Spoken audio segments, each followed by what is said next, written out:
ప్రస్తుత ఆర్థిక సంవత్సరంలో రాష్ట్ర రెవెన్యూ రాబడులు మెరుగయ్యాయి. ప్రస్తుతం ఆర్థిక సంవత్సరంలో మూడో త్రైమాసికం ముగిసేసరికి రాష్ట్ర రెవెన్యూ రాబడులు 1,25,000 కోట్లకు చేరాయి. బడ్జెట్ అంచనా వేసిన మొత్తంలో 54% అధిగమించింది. 2025-26 ఆర్థిక సంవత్సరంలో డిసెంబర్ నెలాఖరు వరకు పన్నుల ద్వారా 1,14,000 కోట్ల వరకు ఆదాయం వచ్చింది. ఇది బడ్జెట్ అంచనాలో 65%గా ఉంది.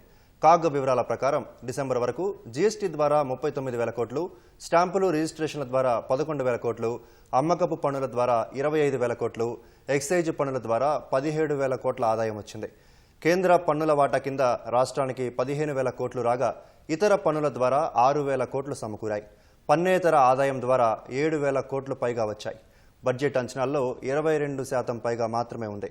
బడ్జెట్లో పేర్కొన్న మొత్తంలో కేవలం 16% పైగా గ్రాంట్లు వచ్చాయి. మొదటి 9 నెలల్లోనే అప్పుల ద్వారా రాష్ట్ర ప్రభుత్వం 66,000 కోట్లు సమకూర్చుకుంది. డిసెంబర్ నెలాఖరు వరకు అన్ని రకాలుగా ఖజానాకు 1,90,000 కోట్లకు పైగా రాగా రాష్ట్ర ప్రభుత్వం 1,77,000 కోట్లను ఖర్చు చేసింది. 9 నెలల్లో బడ్జెట్ అంచనాలను 67% పైగా అందుకుంది. ఆర్థిక సంవత్సరం 9 నెలల్లో వడ్డీ చెల్లింపులకు 21,000 కోట్ల పైగా, ఉద్యోగుల జీతాలకు 35,000 కోట్ల పైగా ఖర్చు చేసింది.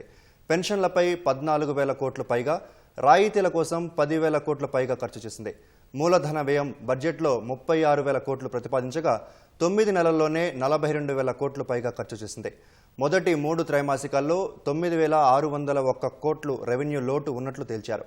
డిసెంబర్ చివరి నాటికి 65,000 కోట్ల పైగా ఆర్థిక లోటు, 44,000 కోట్ల పైగా ప్రాథమిక లోటు ఉన్నట్లు తేల్చారు.